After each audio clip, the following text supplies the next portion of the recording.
All right, Bert, you've heard this from your dad when he taught you to drive, eyes on the road, right? This Yes. one is camera policies and employee privacy. So it's right in line with what you shared in Lawyer on the Clock. Our company will be installing cameras in all of our company-owned vehicles. They are both outward and inwardly facing.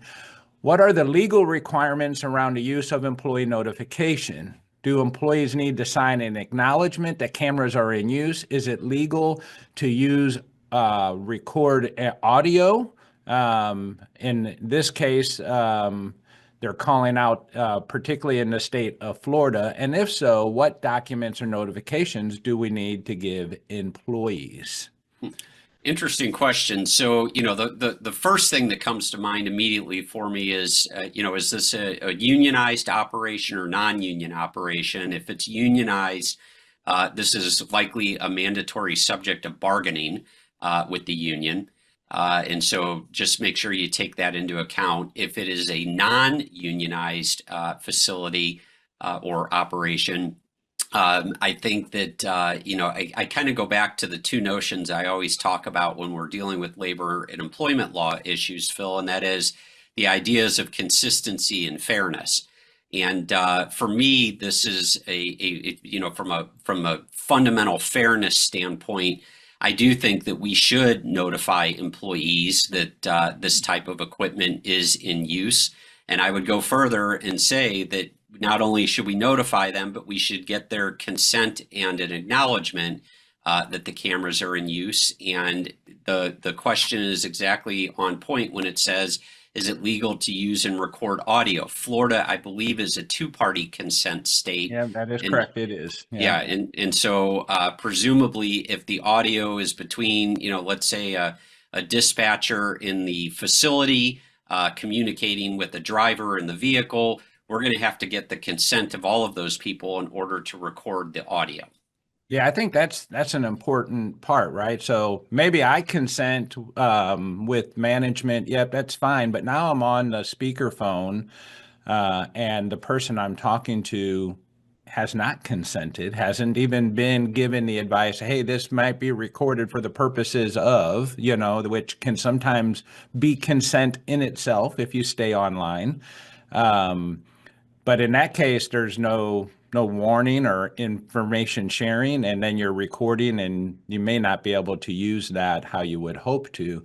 But for me, beyond that, it's just the element of employee relations. Yeah. We don't want people thinking we're trying to pull one over, trick them, spy on them, those types of things. It's about transparency and doing it that way for those reasons as much as it is for legal reasons.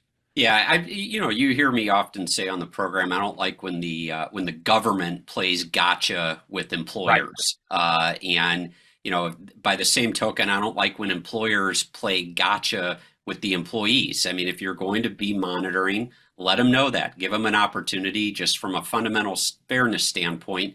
Let them know that you're monitoring, and hopefully they'll conform their behavior and make sure they're not doing anything they're not supposed to be doing while you're monitoring. And if they do, then shame on them. Nick, maybe we should name this the gotcha segment instead of the burning questions. But I just want to remind our listeners, if you have a burning question, go ahead and submit it to us. We'd like to be able to take a chance to talk about it, maybe give you some guidance as well. And you can submit those right there online. Producer Nick, what's the best way for them to do that? Well, there's many ways. So if you're, actually, hold on a second. Let's show myself here. Oh, there he is.